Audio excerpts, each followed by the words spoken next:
ये गर्मी निकालने की बात कर रहे हैं। ये संवैधानिक पद पर बैठा हुआ व्यक्ति अगर ऐसी बात करेगा तो संविधान की धज्जियां उड़ रही है। संबित पात्रा जी जवाब दीजिए। देखिए वो कह रहे हैं एक इस तरह के पद पर बैठा हुआ मुख्यमंत्री अगर हो, वो इस तरह की अगर भाषा इस्तेमाल करें, गर्मी निकाल देगा, डरा क्यों रहे हैं? लोग डरे हुए हैं उत्तर प्रदेश के, वो ये कह रहे हैं। नहीं, उत्तर प्रदेश के लोग नहीं डरे हुए हैं, माफिया और डॉन डरे हुए हैं। बिल्कुल डरना उचित है। याद करिए वो दृश्य, ये सभी पार्टी, समाजवादी पार्टी में भी रहे, बसपा में भी रहे।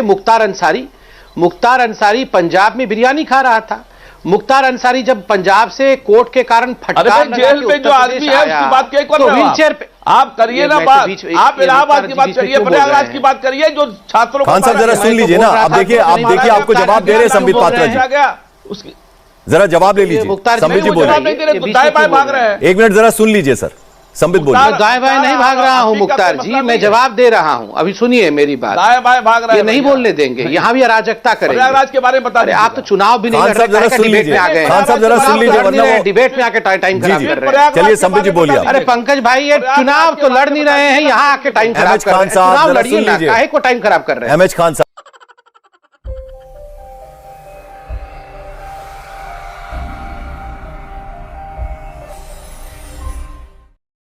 जी देखिए पंकज जी, वो दृश्य मैं कभी नहीं भूलूंगा।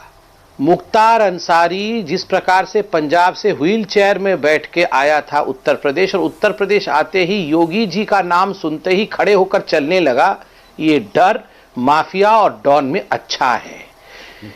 आप याद करिए किस प्रकार से आजम खान जिस प्रकार से अपने क्षेत्र में डॉन और माफिया राज चलाता था, आजम खान जेल में चक्की पीसने के लिए बाध्य हुआ। उसने गरीब किसानों की जमीन हड़प करके अपनी यूनिवर्सिटी बनाई थी, आज वो जेल के अंदर रहने के लिए बाध्य हुआ। बिल्कुल ये डर आवश्यक है। ये गर्मी निकालने की बात, ये सर्दी कराने की बात जो आदरणीय मुख्यमंत्री योगी आदित्यनाथ जी कर रहे हैं, ये बिल्कुल उचित है। अगर शासक माफियाओं को, गुंडों को डरा के नहीं रखेगा तो आम जनता जीने के लिए दुभर हो जाएगी, आम जनता जी नहीं पाएगी। 2000 करोड़ की प्रॉपर्टी इन गुंडों का जब्त किया है योगी जी ने, 2000 करोड़ की प्रॉपर्टी। ये तो प्रॉपर्टी बनवाते थे। याद करिए आजम खान की प्रॉपर्टी खत्म नहीं होती थी, जहां तक निगाह जाती थी वहीं तक आजम खान की प्रॉपर्टी होती थी। आज 2000 करोड़ तो योगी जी डरा रहे हैं माफियाओं को, डॉन को। यही नहीं, अभी और सुनिए। संबित पात्रा जी जरा आपके पास आना चाहूंगा। आपने एमएच खान साहब को भी सुना, आपने अजीज खान साहब को भी सुना। उन्होंने कहा अपराध कहां कम हुए हैं, उन्होंने उदाहरण सहित समझाने की कोशिश की। देखिए अखिलेश यादव आज अलीगढ़ में थे, उन्होंने कई बातें बोली हैं, जरा उनका भी मैं एक बात बताना चाहूंगा। उन्होंने कहा कि ये जो चुनाव है वो संविधान बचाने का चुनाव है। आप दिल्ली में पार्लियामेंट बना रहे हैं, लेकिन अगर सरकार बीजेपी की आती है तो संविधान भी बदल दिया जाएगा। उन्होंने कहा कि सब कुछ बदल देना चाहते हैं आप, लेकिन उत्तर प्रदेश की जनता ने बाबा की सरकार को बदलने का मन बना लिया है। देखिए पंकज जी, स्वाभाविक है अखिलेश यादव जी इसी प्रकार की बातें कहेंगे। वो कहेंगे कि भारतीय जनता पार्टी अच्छा नहीं करेगी चुनाव में, समाजवादी पार्टी अच्छा करेंगी, क्योंकि वो समाजवादी पार्टी के नेता है। किंतु हकीकत क्या है? कौन संविधान बदलने की कोशिश कर रहा है? आप आज उत्तर प्रदेश में देखिए, मैं उदाहरण देकर समझाता हूं। उत्तर प्रदेश जब अखिलेश राज अर्थात समाजवादी पार्टी के द्वारा शासित था, उस समय per capita income Uttar Pradesh में मात्र 47,000 था। आज per capita income Yogi ji के समय में 95,000 है।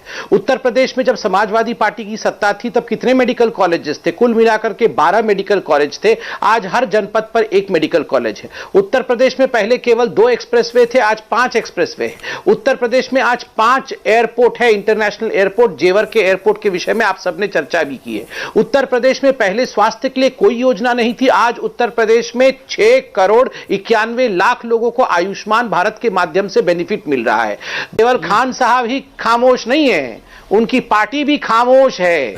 इस पूरे इलेक्शन में उनकी पार्टी भी कोई आवाज नहीं कर रही है। यही तो इल्तिजा है लोगों की। चलिए अब क्या कारण है कि अब जरा मैं बारी बारी से अजीज खान साहब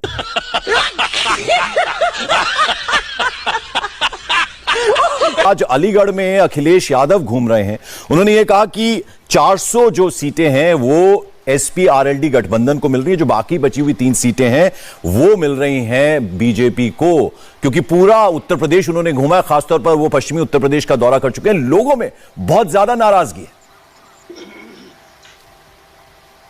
देखिए पंकज जी, जहां तक अखिलेश जी के इस वक्तव्य का सवाल है, आप मुझे बताइए 2014 के चुनाव से पहले वो लोकसभा के लिए भी यही कह रहे थे। 2017 के चुनाव से पहले विधानसभा के लिए भी अखिलेश जी यही कह रहे थे कि 400 सीटें मिल जाएगी समाजवादी पार्टी, और उस समय दो अच्छे लड़के बने हुए थे, याद करिए, साइकिल पे चल रहे थे दो अच्छे लड़के मिलकर 400 सीट लाएंगे। उसके पश्चात 2019 के लोकसभा के चुनाव के समय बुआ और बबुआ मिलकर कमाल हो जाएगा, सब कुछ कमाल हो जाएगा, 400 सीटें लेके आएंगी, उस समय भी कह रहे थे। और आज पुनः वो उसी प्रकार की बातें कर रहे हैं। जनता जनार्दन है पंकज जी, धरातल की सच्चाइयां क्या है ये जनता जानती है। और मैं बार बार कहता हूं, नेताओं की जो भी ये जो एस्पिरेशंस है, नेताओं की जो भी महत्वाकांक्षाएं हैं वर्सेस पब्लिक को, जनता को टेंजिबल बेनिफिट क्या मिला है, जनता के हाथ में क्या मिला है, ये चुनाव उसका है। मैं तो आपको बताता हूं, हो सकता है कुछ जनता जो बैठ के अखिलेश जी जब भाषण दे रहे हैं उनके सामने सुन रही होगी, बीच बीच में भैया जी जिंदाबाद का नारा भी लगा रही होगी, मगर जब ईवीएम के सामने जाकर यही जनता जनार्दन खड़ी होगी तो वो 2 बार सोचेगी कि मेरी बहू, मेरी बेटी सुरक्षित किस जमाने में थी, मेरी बेटी के कॉलेज के सामने कौन गुंडे लफंगे आकर छेड़खानी करते थे, आज वो सुरक्षित है कि नहीं। लोग सोचेंगे कि किस प्रकार से अतीक अंसारी, आजम खान और अतीक अहमद, आजम खान और मुख्तार अंसारी का राज चलता था, माफिया का राज चलता था। ये सारी बातें लोग सोचेंगे। महिलाओं की सुरक्षा को लेकर आप बात कर रहे हैं, सुरक्षा बहुकोणीय होता है। 2.61 करोड़ ये जो इज्जत घर बनी है उत्तर प्रदेश में, आप याद करिए, 2 बहनें सुबह उठकर तड़के गई थी अपने आप को निवृत्त करने के लिए, दोनों बहनों का शरीर लटका हुआ मिला था, उनके साथ बलात्कार हुआ था उत्तर प्रदेश में समाजवादी पार्टी के सरकार के समय। आज इज्जत घर खुले हैं, तो स्वाभाविक है उत्तर प्रदेश में एक बहुत बड़ा परिवर्तन हुआ है, जनता इसी को सोचकर वोट करेगी। तो दोस्तों, अगर आपने वीडियो यहाँ तक देखी है तो वीडियो जरूर थोड़ी बहुत आपको अच्छी लगी होगी, इसलिए वीडियो को लाइक कर दीजिए, शेयर कर दीजिए, और ऐसे ही वीडियो अगर आप और देखना चाहते हैं तो मेरे चैनल को सब्सक्राइब कर दीजिए। धन्यवाद।